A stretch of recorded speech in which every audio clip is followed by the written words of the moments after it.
안녕하십니까.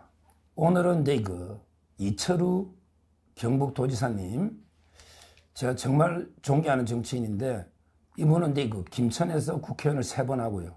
그 다음에 재선 경북도지사인데, 선거에 5전 5승, 무패입니다. 무패. 정말 이게 대단한 기록이고요. 실제 정상 대선으로, 조기 대선이 아니고, 갔을 때, 제가 여러 번 이게 언급한 것처럼, 가장 우리 보수 쪽에 4세대 지도자로 상당히 존경받는 이런 훌륭한 분입니다. 오늘 한번 모시고 여러 가지 현 시국 상황, 그리고 이제 경북도의 현안 한번 들어보도록 하겠습니다. 먼저 이제 나와주셔서 감사하고요. 예, 한번 인사 말씀부터 한 말씀 부탁드리겠습니다. 예, 서정욱 TV 시청자 여러분 반갑습니다. 저도 즐겨 듣습니다. 즐겨 보고. 근데 서정욱이 대한민국을 살리는 지도자로 그렇게 정평이 나와 있습니다. 이분이 말하는 게 전부 정의롭고 나라에 도움되고 또 자유우파를 살리고 자유민주주의를 살리는 그런 역할들을 많이 하시기 때문에 정말 존경스러운 그런 분입니다. 많이 구독해 주시고 또 시청해 주시기 바라겠습니다. 예. 먼저 이제 오늘 저 지사님 검색해 보니 계속 MBC나 막 좌파 쪽에서 화제인데, 예. 윤석열 대통령님이라고 부르잖아요. 예. 근데 옛날에는 대통령 각하. 예. 이래 부르는데 이제 앞으로 윤석열 대통령 각하라 부르자. 예. 그러면 이게 헌재도 각하될 거 아니냐. 예. 이게 헌재 어떻게 예상합니까? 당연히 제가 아침에 페이스북에 윤석열 대통령 각하 부르기 운동을 하자 이렇게 했거든요. 왜냐하면은 과거의 대통령들은 다 이승만 대통령 각하, 박정희 대통령 각하 이렇게 불렀거든요. 그런데 김영삼 정부부터 그게 너무 우리 시대에 안 맞다. 이래서 이제 님으로 부르기 시작했는데 이제는 윤석열 대통령 탄핵이 각하돼야 되기 때문에 그래서 윤석열 대통령 탄핵 각하될 때까지 윤석열 대통령 각하 이런 운동을 벌이면은 국민 요청이다. 그래서 헌재에서 각하시킬 거 아니냐. 그래서 저는 당연히 각하될 것으로 생각하고 있습니다. 예. 지금 이제 얼마 전에 동대구역에서 세이브 코리아 집회할 때 애국가도 불렀는데 지금 애국가를 이렇게 당당하게 똑바로 부르기 운동도 하고 있잖아요. 그런 게 어떤 운동입니까? 우리 도청에서 애국가 부르기, 힘차게 부르기 운동을 하고 있습니다. 그래서 음악하는, 성악하는 분 모시고 우리 간부들이 가서 연습을 합니다. 애국가를 하는데 전부 입맛 뻥긋뻥긋하고 자기 나라 국가도 제대로 못 부르느냐. 그래서 애국가 힘차게 부르기 운동을 하는데 마침 동대구역에 나가니까 도지사가 나가서 할 이야기가 굉장히 어렵습니다. 그렇죠. 그 선거법이 있고 공무원 중립 원칙이 있고. 그래서 제가 말하기 어려워서 애국가 연습해놨는 애국가가 있어서 불렀거든요. 그걸 또 고발한다 해서 민주당이 고발한다 그러니까 민주당이 고발했는지 누가 했는지 모르겠습니다만은 고발을 실제로 해서 도청이 안동에 있는데 안동경찰서에서 연락이 왔더라고요. 조사한다고. 야, 애국가 부르는 것도 범죄로. 그래서 우리 젊은이들이 애국가 부르기 운동을 하면서 나도 고발하세요. 이래가 밈이 생길 정도로 애국가 부른다고 고발하면은 대한민국 사람 다 고발돼야 되는 거 아니냐. 이렇게 이야기를 하고 있습니다. 그러니까요.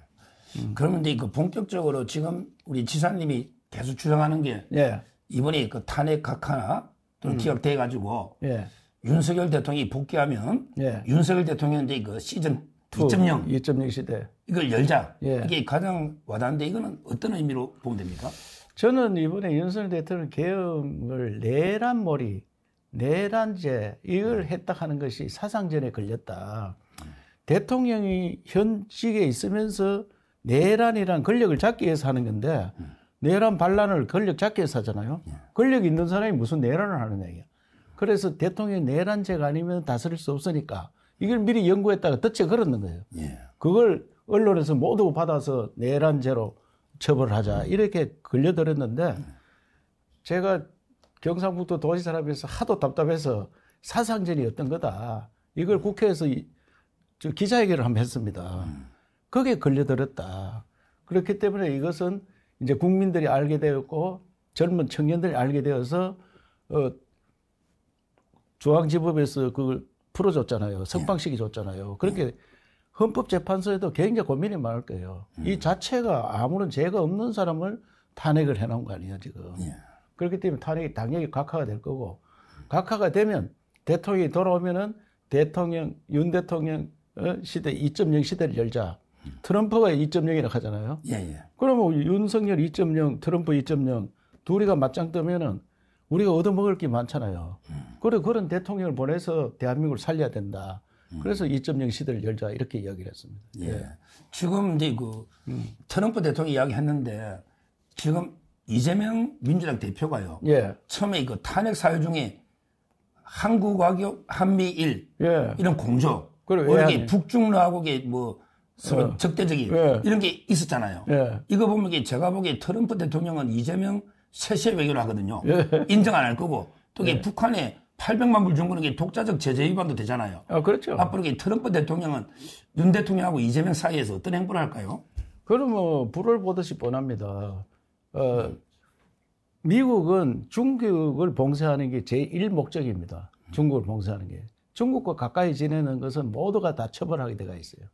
그래서 그 와중에 우리가 중국과 쎄쎄 문제가 아니고 중국하고 러시아, 북한을 멀리 했다 이래서 외환의 죄로 걸려고 했잖아요. 이분들이. 그렇죠. 이쪽에서 내란과 외환의 죄만 처벌할 수 있으니까 두 개 걸려가다가 미국 눈치 보고 뺐습니다. 그것도 딱 걸려가 있을 거고 또 북한에 돈 줬는 것도 미국에서 핵 문제 때문에 봉쇄하고 있는데 돈을 줬는 거기 때문에 그건 100% 미국에서 걸 수가 있는 문제입니다. 그렇기 때문에 저는 뭐 이재명 그분을 꼭 건당하는 문제가 아니고 미국에서는 중국과 관계를 철저히 보고 있습니다. 그 제가 미국 모 인사를 만났더니 내가 중국하고 어느 정도 가까이 지내나 그런 것까지 다 물어볼 정도로 중국하고 우리가 관계할 것도 있지만 그래서 막무가내로 중국에 지원해주고 중국과 가까이 지내는 걸 미국에서 굉장히 견제하고 있습니다. 지금. 지금 이제 아까 윤석열 이제 시즌 2, 2가 되면 이제 대통령이 최후 진술할 때 보니까 개헌 이야기도 하더라고요. 개헌을 제가 봐도 대통령 아니고는 개헌 못 하잖아요. 그렇죠. 우리 9번 동안. 어떤 내용으로 이게 개헌이 돼야 된다. 개헌에 대한 생각 어떻습니까? 저는 박근혜 대통령 탄핵할 때도 탄핵하지 말고 개헌을 하자. 87 체제를 끝내야 된다. 우리가 이제 선진국이 되었는데 작은 옷을 입고 있다. 옷을 바꿔야 된다. 이렇게 이야기를 했거든요.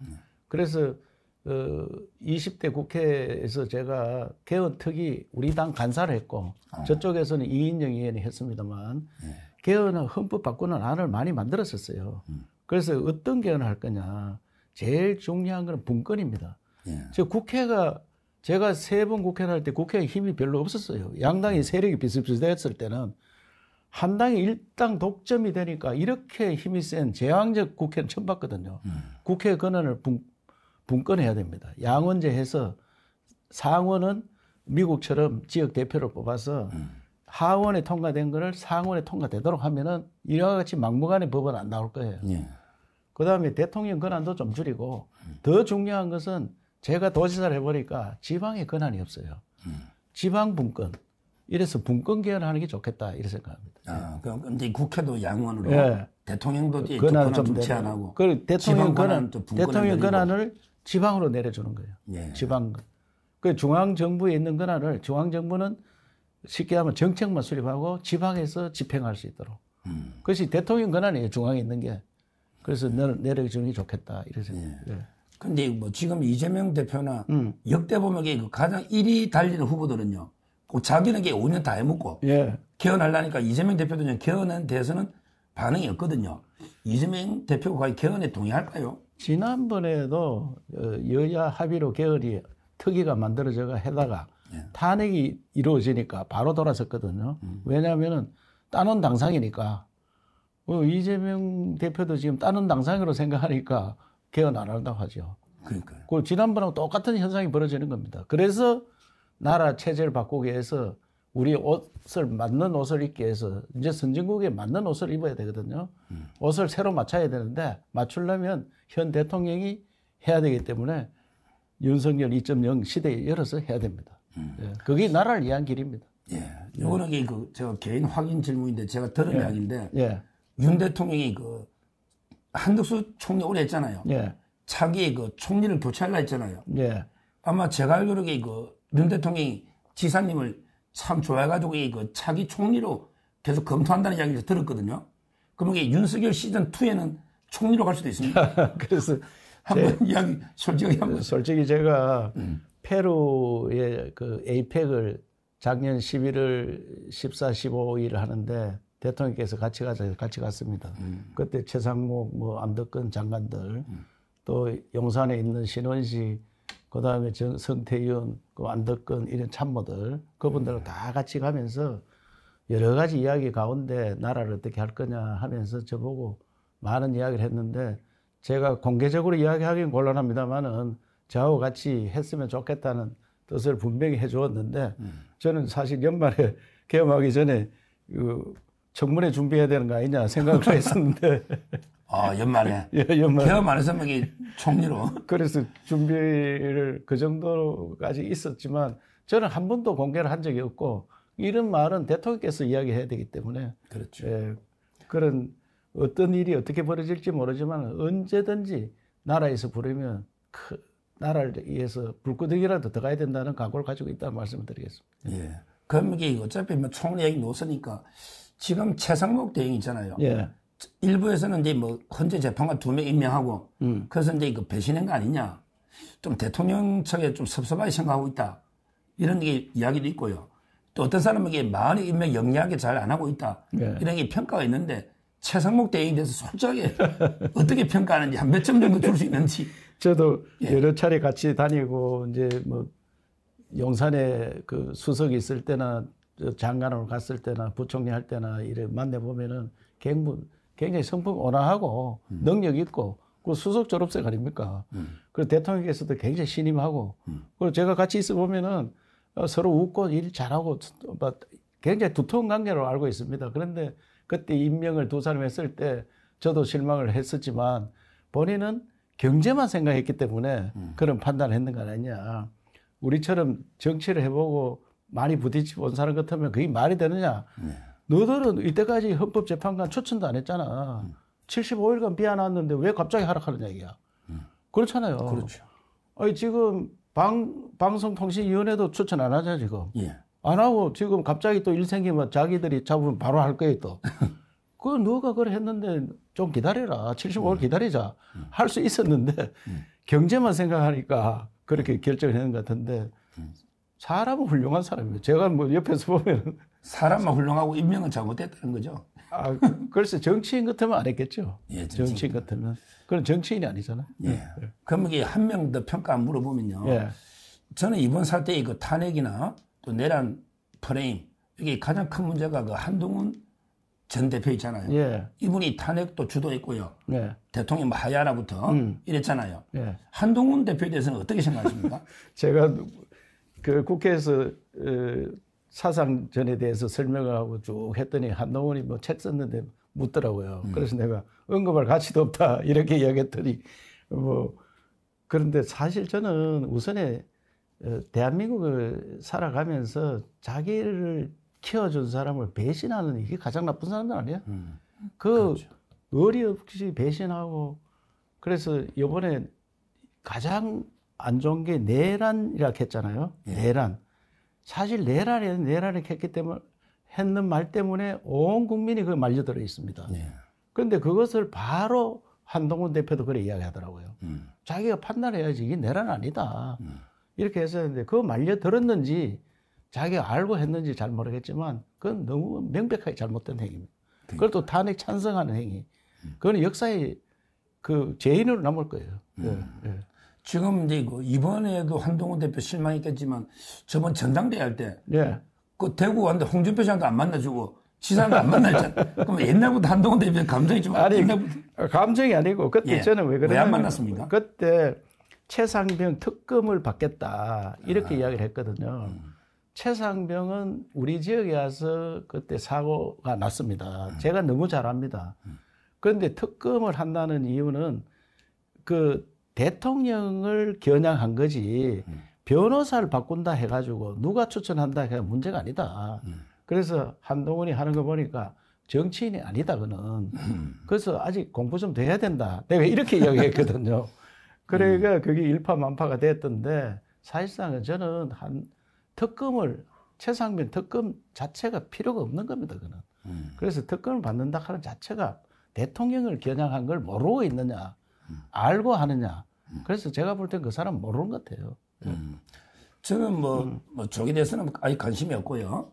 정상적으로 대선 갔을 때 예. 뭐 지사님이 이제 저는 유력 후보 중에 예. 생각하고 있는데 지사님 보시기에 우리 당에서 예. 지사 빼고 예. 좀 이게 반듯하게 제대로 대선 후보 될 만한 경쟁자랄까 예. 누가 이게 좀 훌륭한 분이 있다면 한 명만 꼽으시면 뭐 여기서 그런 이야기 하면은 또 일파만파가 될 건데. 그게 뭔가 시청자들에게 하는 아직 누가 훌륭하다고 대선이 뭐 한 달에 2달 남았는 것도 모르지만 27년도 아직 저 하세월인데 그건 다음에 말씀드리겠습니다.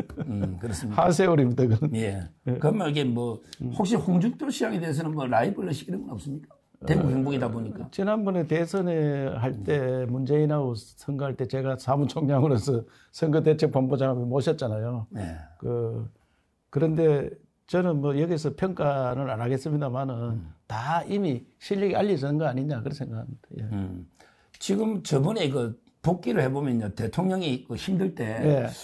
광역 시도 단체장들이 예. 그때 뭐 하야하고 이게 오시영시장도 주도했던 것 같은데 그건 어떻게 보십니까? 오시영시장이 그때 하야 그래서 이분들이 내란이라 여기에서 겁을 낸 것 같아요. 이제 판이 바뀌었구나 이렇게 오판을 한 거 아니냐 그런 생각하는데 탄핵해야 된다고 막 예약한 단체장들도 있어요. 우리 당에서.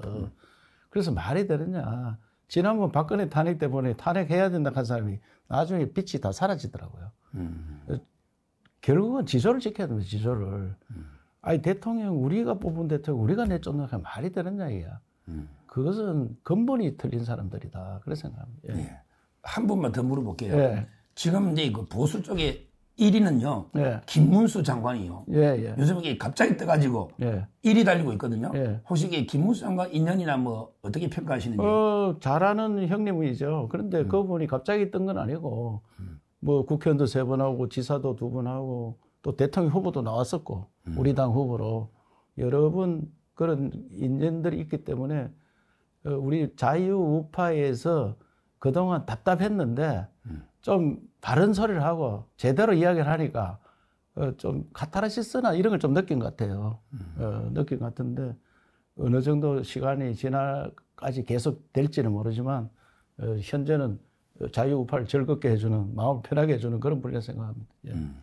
지금 이제 경북에 계시니까 우리 예. 우파가 배출한 또 자랑스러운 2분의 대통령이 있잖아요. 예, 예. 이명박 대통령 포항이죠. 예. 근데 박근혜 대통령이 또 달성이 있잖아요. 예. 2분 대통령하고도 좀 이게 요즘 교류를 좀 하십니까?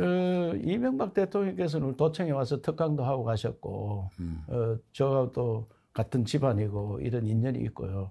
박근혜 대통령 저들이 잘 모셨는데, 문을 딱 닫아놓고 계셔가지고, 저는 박근혜 대통령 참모들 몇 사람 만나는 사람이 있어요. 그분들 보고 박근혜 대통령이 너무 억울하게 탄핵을 당했는데 그렇다고 해서 이렇게 두문불출하고 계시는 것보다는 박근혜 봉사단을 만들어서 우리나라뿐만 아니고 전 세계 다니면서 봉사활동하고 하면은 사람이 구름대같이 모일 거다. 그래서 치적을 남기고 가시는 게 좋은 거 아니냐. 건강에도 좋으실 거고. 그렇게 권유를 드리고 있습니다. 박근혜 봉사단. 이것이 우리나라 또 해외 특히 아프리카 같은 데 가서 이런 카터 대통령이 재임 때보다는 끝나고 난 다음에 더 인기가 좋았잖아요. 그렇죠. 100세로 돌아가시니까 얼마나 전 세계에서 보기가 좋았습니까? 박근혜 대통령도 그런 기회가 있다고 생각하고 딱 우리나라에 특히 우리 경북의 큰 자산인데 그 자산이 잘 활용되기를 저는 뭐 기원하고 있습니다. 예. 이제 조금 다른 질문이긴 한데 예, 예. 하나만 더 여쭙고 예. 경북도 묻기 전에 국정원에도 계셨잖아요. 예, 예. 그 원래는 이제 그 선생님 하셨죠. 수학 수학선생 5년. 고등학교 수학생 5년 했어요. 하고 중학교 수학선생. 국정원에 있는데 이미자 국회의원이 내 제자입니다. 그렇죠. 이미자가 제자죠. 예. 근데 저는 이번 사태의 초창기예요. 예. 홍장군의 메모 때문에 예. 모든 게 공작이 시작됐다 보거든요. 예. 한동훈 대표나 혹시 국정원에 있을 때 홍장군은 알았습니까? 어떤 사람입니까? 홍장훈 국정원이 있을 때 파트가 완전히 다릅니다. 저는 국내 정보고 그 친구는 해외 정보. 예. 해외 정보 그 해외도 이제 흑색, 백색 아이오가 있는데 그 아마 이 친구는 전부 흑색 아이오도 좀 한 것 같아요. 그래서 목숨을 걸고 일하는 이런 형태를 한 것 같은데 그 있을 때는 몰랐고 잘 모르고 그거는 뭐 수사하면 수사하는 사람끼리는 알지 동기 알면 잘 모릅니다. 예. 그래서 동기가 알게 되고 잘 몰랐는데 제가 정보위원장 할 때 그 친구가 어느 원장 그 비서실장을 한 것 같아요. 그래도 국회에 자주 왔죠. 예. 그래서 이제 알게 됐는데 그렇게 뭐 지금 알려진 그런 친구는 아니었는데 어떻게 그렇게 변질이 됐는지 안타깝죠. 예. 지금 국정원 망친 게 이번엔 또 공작 그 해유 이게 예. 박선원 아닙니까? 예. 박선원은 어떤 자입니까? 그분은 국정원 맨이 아니지 원래. 밖에 있다가 문재인 정부 때 뭐 기조실장 왔다 차장을 한 것 같은데 저는 뭐 잘 모르는 친구입니다. 예. 아, 박선원은요? 예, 저는 모릅니다. 예. 예. 그래서 결론적으로 이제 그 탄핵은 각하. 그렇죠. 그다음에 이번에 지기현 부장이 그 내란 예. 구속 취소했잖아요. 예, 예. 이것도 이 재판도 공소기각으로 끝내야 되겠습니까? 그러니까 그 재판도 공소기각, 헌법재판도 각하 이렇게 돼서 윤석열 2.0 시대 열어서 대한민국을 다시 번영시키는 어떻게 번영시키느냐 우리 에이펙을 경제에 유치해 놨거든요. 예. 에이펙. 예. 에이펙은 아시아 태평양 지역 21개 나라 정상회의입니다. 예. 정상들이 옵니다. 또 경제회의이기 때문에 경제 CEO들이 많이 옵니다. 일론 머스크라든지 젠슨 황이라든지 빌 게이츠 이런 사람들 올 겁니다. 이 사람들 책임은 최태원 회장이 지고 있습니다. 우리 상위 회장이. 그러면 트럼프 대통령이 자기 취임하고 국제 이 큰 회의가 처음입니다. 회의가. 그러면 트럼프 대통령이 올 때 윤 대통령하고 저하고 페루 에이펙을 같이 갔거든요. 예. 갈 때 대통령께 제가 건의한 겁니다. 윤 대통령께서 지금 11월 14, 15, 16 그때 그 시간이니까 이미 트럼프는 당선된 거예요. 바로 미국 가서 트럼프 형님 아닙니까? 나이가 많으니까. 형님 만나서 트럼프 대통령도 에이펙 오고 푸틴 전쟁 끝내고 오시고 데리고 오고 그다음에 김정은도 같이 좀 사이좋게 지내서 데리고 오면 이 경주가 삼국 통일된 땅이잖아요. 예, 그렇죠. 그러면 시진핑은 자기 개최국이라서 오고 일본에서 올 거고 그러면 육자 회담하고 더 좋은 거는 트럼프 대통령이 골프를 좋아하기 때문에 윤 대통령께서 골프 한번 치자. 김정은 데리고 치자. 그러면 이 세계 토픽 중에 토픽이고 그 트럼프 대통령은 러시아 전쟁 끝내, 이스라엘 전쟁 끝내, 남북 긴장 완화시켜. 노벨상, 평화상은 따놓은 당상이 됩니다. 그거는 뭐 100% 받을 수 있습니다. 근데 그렇게 이제 되려면 제일 중요한 게 윤 대통령이 복귀가 되잖아요. 그러니까 이제 에이펙을 유치하고 경주에 정한 그 씨를 뿌린 자가 거두도록. 그러니까. 씨를 뿌린 자가 거두도록 해야 된다. 그래서 제가 보기에 뭐 이재명이가 만에 하나 예. 조기 돼서 내가 대통령 되면 트럼프 안 올 것 같은데요. 모르죠. 그거는 뭐 제가 판단하기 어렵습니다만 하여튼 그런 일이 있어서는 안 되죠. 그거 안 되죠. 예. 지금 에이펙이 경주에서 하면 우리나라가 주체잖아요. 예, 경북도에서는 이게 어떤 역할을 에이펙에서 해줍니까? 에이펙은 쉽게 하면 국가 행사입니다. 국가 행사인데 경주에서 개최되기 때문에 경상북도 경주에서는 그 인프라라든지 모든 시설들이 저들이 준비를 다 합니다. 그 운영은 외교부에서 하고 그 경제 대표들도 와서 자기들도 운영을 하고 그래서 우리가 시설이나 이런 걸 전부 다 인프라 깔고 이런 것들 다 하고 있기 때문에 지금 준비는 착착되고 있는데 에이펙 지원 특별법도 만들어졌는데 지난번 국회에서 에이펙을 정액을 좀 하기 위해서 예산을 많이 올려놨는데 그걸 이 정부에 국회에 다 깎았잖아요. 전부는 가맹 예산만 했잖아요. 그래서 이재명 대표께서 이 계엄 전에 우리 도청을 방문했어요. 그래 본인이 에이펙을 특별히 지원하고 있다. 뭘 지원하냐? 특별법 만들어줬다 이게. 그래서 내가 법만 만들어주면 뭐 하느냐? 돈을 줘야 되지. 돈을 다 깎아놓고 가니까. 그래서 자기가 추경이나 뭘 하겠다 이렇게 이야기했는데 빨리 이 정부에서 에이펙을 더 잘 치르기 위해서는 추경을 하든 어쨌든 돈을 더 지원해줘야 됩니다. 이걸 꼭 성사시키도록 저들이 노력하도록 하겠습니다. 예. 좀 전에 그 에이펙의 그 젠슨 황 이번에 그 이재명 대표가 뭐 엔비디아 같은 회사 하나 만들면 예. 세금 안 걷어도 될 정도로 이게 뭐 30% 지분을 국민한테 주는 말도 안 되는 게 주장을 했는데 이런 게 엔비디아, 전수랑 이런 기업인들도 많이 오는 거 아니죠? 예, 거기 제일 목적이 전 세계 500대 기업을 다 리스트해서 이건 누가 초청하는 게 좋은 거냐. 지금 상위에서 최태원 회장이 계시는 그곳에서 다 만들고 있습니다. 그래서 전 세계 기업인들 한 300인 정도 모시려고 노력하고 있어요. 리스트에 들어있는 500인 중에. 그러면 그 몇 분만 와도 경주뿐만 아니라 대한민국의 그 위상이 달라질 겁니다. 이분들이 대한민국을 보고 하여튼 이렇게 특히 경주 인근에 그 트럼프가 가장 관심 갖는 것이 조선업이잖아요. 현대조선, 현대중공업이 바로 30분 거리에 있고 포항제철이 30분 거리에 있고 현대자동차 바로 옆에 있고 창원도 기계사업이 있고 구미전자 있고 우리나라 발전상을 다 보여줄 수 있습니다. 그리고 경주의 문화, 첨성대, 석굴암, 무슨 불국사, 대농원, 경주는 그 자체가 노천박물관입니다. 그 윤 대통령께서 그날 페루 리마에서 이제 의장이 페루 대통령이 봉을 이렇게 전달해 줍니다. 그 인수인계. 그 바톤을 받는 거예요. 받아서 이제 환영, 우리나라 오라고 인사를 하면서 지붕 없는 박물관. 경주에서 여러분을 기다리겠습니다. 지붕 없는 박물관. 그래, 한류를 한껏 빛낼 수 있도록. 그래서 저들이 한류를 어떻게, 과학기술과 한류를 어떻게 보여주느냐. 이런 준비를 하고 있습니다. 그럼 이게 에펙이 작년에 유치를 한 거잖아요. 이제, 예, 그렇죠. 저작년에 유치가 됐고, 작년 6월 달에 선거 때문에 미루다가 6월 달에 제주, 인천, 경주가 경쟁을 하니까, 이걸 선거 끝나거든 하자. 이래가 6월 달에 발표가 됐습니다. 경주가 발표됐는데 16명이 투표를 했습니다. 했는데 처음에는 인천이 다 이긴 줄 알았습니다. 예. 왜 인천이 시설이 좋고 호텔이 좋고 뭐 컨벤션이 좋고 이래. 그런데 제가 가서 그러면 저 세계 대통령들이 자 미국 대통령이나 중국 주석이나 일본이나 이런 분들이 호텔방 좋다고 놀래겠느냐. 경주에 오면은 노천박물관 이걸 보여줘야 될 거 아니냐. 그분들이 잠자러 옵니까? 이래가 투표를 했어요. 제주지사가 먼저 하고 인천시장하고 제가 세 번째 했는데 잠자러 옵니까? 이거 딱 했어요. 잠잘 것 같으면 서울 가서 자지. 뭐 안돼 인천 가지 않느냐. 그래 했더니 투표에 들어가기 전에 어느 분이 경북도지사가 잠자러 오느냐. 잠자러 오는 건 아니지.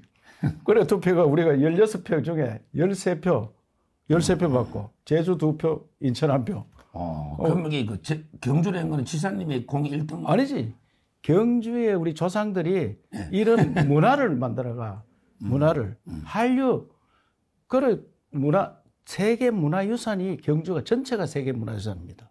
이런 걸 조상들이 만들어 놓은 거를 제가 잘 홍보를 한 거죠. 제 입을 통해서. 예. 그래요. 에펙은 저 설명을 들었고 또 다른 정책 하나만 더 여쭤보면. 예. 대구, 저도 초등학교 때 대구에 있었거든요. 고향 합천인데. 지금 대구하고 이제 경북이 뭐 합쳐서 메가시티처럼 이런 논의가 있다는데 그건 어떻게 됐습니까? 제가 강력히 주장한 겁니다. 도지사 해보니까 우리나라는 중앙 집권제가 너무 세서 소나무 재선충에 약을 치는데도 이 산림청에서 정해준 약을 칩니다. 그 재선충에서 나무 비가 난다음에도 어떤 나무를 심을까 그것도 정해줍니다. 낙동강이 우리한테 흘러가는데 나는 바라만 봅니다. 그 밑에 모래도 한참 못 떠냅니다. 떠내려고 하면 허가받아야 돼요. 그래서 모든 거를 산과 강과 바다와 논밭이 있기는 우리가 다 관리하는데 중앙에서 시키는 일만 하게 되어 있어요. 이래가 나라가 발전이 안 된다. 그래서 제가 특례를 다 달라. 특례를 중앙정부 너희들은 정책하고 실행을 우리가 하자. 249가지를 요청했습니다. 대구 경북 통합할 때 이런 걸 해달라. 이렇게 신청해 놨는데 중앙정부와 협의를 해야 되는데 중앙정부가 지금 대통령이 안 계시죠. 그 행안부 장관이 주로 해야 돼. 행안부 장관 없죠. 그래서 지금 중단된 상태인데 연말까지 어떻게든지 새로 윤석열 대통령이 오면 윤석열 대통령이 적금 밀어줬거든요. 대통령이 돌아오시면 협의를 해가지고 연말까지 국회에서 통과가 되면은 내년에 26년도 지방선거 때 단일 시도 합쳤는 대경 특별시, 대구 경북 특별시 시장이 한 사람 나올 겁니다. 그러면은 서울시하고 맞먹는 그런 큰 지역이 하나 생기리라 생각합니다. 그런데 그렇게 되면 이제 그 합치기가 좋은데 홍준표 시장도 대선 나오고 지사도 대선 나오면 두 분 다 그 시장 하긴 힘들겠네. 아니, 27년도이기 때문에 이 선거는 26년도거든요. 아, 조기 대선은 없다니까. 그 정책이 하나만 더 정책을 여쭤보면 지금 요즘 이게 가장 큰 문제가 우리 인구 감소잖아요. 근데 지사님이 저출산하고 전쟁을 해서 성과를 좀 내고 있다. 이런 이야기 듣는데 뭐 그 상황이 어떻습니까? 제가 작년에 저출생과 전쟁을 선포했습니다. 그러니까 우리 공무원들이 전쟁이 너무 심한 거 아니냐. 뭐 저출생 극복 이런 거 우리가 진짜 자극을 줘야 된다. 나라 망하는 거 아니냐. 그래 저출생과 전쟁을 선포하고 100가지 정책을 만들었어요. 피부에 와닿는 정책을 해야 된다. 그래 하니까 대통령께서 이걸 보고 인구 비상사태를 선언했어요. 그 다음에 대통령께서 이걸 건의했습니다. 저출산 고령화위원회가 2006년도 만들어졌는데 비상근 조직이에요. 비상근. 아니, 비상근 조직이니까 이거 전부 파견 나가서 일하고 이래도 옳은 정책이 없는 거예요. 돈은 많이 썼다 하는데 왜 인구는 저출산하는 계속 줄어드는 얘기예요. 그래서 피부에 와닿는 정책을 하자. 이래서 제가 정책 중에 가장 대표적인 게 돈을 줘가지고 지원하는 것보다는 아기를 키워줘야 됩니다. 다 국가에서 아기를 키워주는 이런 정책을 해야 된다. 부모가 아기 낳아도 전혀 부담이 없어야 돼요. 그 다음에 애 놓으면 학원 다니기 돈 많이 들거든요. 초등학교까지는 우리가 다 공교육 학교 갔다 오면은 공동체에서 아기를 키워주는 거예요. 우리 어릴 때 동네에서 같이 놀았잖아요. 거기 동네에서 아기를 키워주는 거거든. 그래서 아파트 1층을 전부 구입해가지고 아기 놓은 사람들이 출근하면 맡겨놓고 가면 전문가들이 아기를 봐주고 또 초등학생 학교 갔다 오면은 여기에 다 집집마다 아들이 와서 놀도록 해주면은 여기에 관리 감독하는 선생님들 전문가들이 와서 다 운동장에 뛰어놀기도 하고 등산도 같이 가고 전 부모가 하는 것보다 더 잘해주는 거야. 그런 정책들을 쫙 펼치니까 이 인기가 너무 좋은 거예요. 그래서 돈은 좀 듭니다. 돈은. 그래서 이런 정책을 전국적으로 하자. 이래서 저출산 고령화에 의해서 우리한테 와서 공부하고 갑니다. 공부하고. 그래서 작년에 출산아가 약간 반등을 했거든요. 우리 공이 좀 있다고 봐야 됩니다. 우리가 캠핑 버리고 막 열심히 뛰다니고 성금 받고 일하다 보니까 전국에서 들썩들썩해졌어요. 그래서 저출생과 전쟁 선포가 전국화되었다. 이것이 경북에서 쏘아 올린 공이 전국으로 나타나서 지금 조금의 성과가 있는데 이것은 유럽처럼 가기 위해서는 사회적 분위기를 바꿔야 됩니다. 프랑스가 우리 걱정을 많이 했는데 프랑스는 지금 유럽에서 아기를 가장 많이 놓는 나라가 됐어요. 그렇죠. 지금 1.65 정도 됐는데 그 나라가 왜 그러느냐 보니까 비혼, 아기를 어떻게 낳았든 간에 나라에서 키워주는 거예요. 우리는 비혼, 결혼 안 하고 아기 놓는 게 2.4%인데 그 나라는 67%예요. 67. 67%. 이야, 그러니까 대부분 아가 비혼해서 나와요. 그러고 이민자. 우리도 이민 받고 비혼 이런 거 신경 안 써서 사회 문화 바꿔야 됩니다. 처녀가 알을 낳았다 하면 자랑스럽게 생각하도록. 그렇다고 내가 비혼을 그러면 권장하느냐. 그건 아니지만 어쩌다 알을 낳았는데 그거를 나쁘게 자꾸 보면은 나라가 망한다. 나라 망한다. 우리 문화를 바꾸자. 이런 운동을 펼치고 있다는 말씀을 드립니다. 지금 이게 실례지만 지사님은 몇 남 몇 녀입니까? 저는 우리 애기 하나만 낳으라고 해가지고 그때는 하나밖에 안 낳았어요. 그때는 여럿이 놓을 수 있었는데 국가에서 내 공무원이 그러면 안 된다 이래가 공무원을 하는 죄로 하나 놓고 키우고 있습니다. 알겠습니다. 하여튼 오늘 아까 정치부터요. 그다음에 정책까지 많은 말씀, 좋은 말씀 많이 해주셨고요. 아까 처음에는 이제 서중 TV 시청자한테 또 한마디 했으니 마지막에는 윤석열 대통령 어떤 조언을 해줄지. 윤 대통령에게 마지막 한마디 좀 부탁드리겠습니다. 대통령께서 어려움을 51일 동안 겪으면서 공부를 많이 했다니까 정말 마음이 안심이 됩니다. 이제 대한민국은 대통령을 기다리고 있습니다. 윤석열 2.0은 대한민국 새로운 시대, 평화 번영의 시대, 통일 기반을 구축하는 시대, 이런 시대를 만들어 주시길 당부드리고 특별히 젊은 청년들이 깨어났다는 것이 대한민국 희망이 있습니다. 젊은 청년들한테 좋은 메시지를 계속 던져주시길 바라고 탄핵이 기각이 되든 각하가 되든 윤석열 2.0은 대한민국 역사상 가장 멋진 정책을 만드는 영웅의 대통령이 되기를 기원드리겠습니다. 오늘 정말 바쁘신 대우가 많은 말씀, 좋은 말씀 너무 많이 주시고요. 참 앞으로 이 경북도도 발전시키고 더 나아가서 그 대한민국도 한 발전시키기를 기원하겠습니다. 제가 자유우파의 종갓집의 정손이니까 자유우파 종갓집 종손이 잘 되도록 기원해 주시기 바랍니다. 알겠습니다. 예. 예, 감사합니다. 예, 예. 저는 오로지 국민 여러분만 믿고 신명을 바쳐 자유 대한민국을 지켜낼 것입니다. 저를 믿어 주십시오. 감사합니다.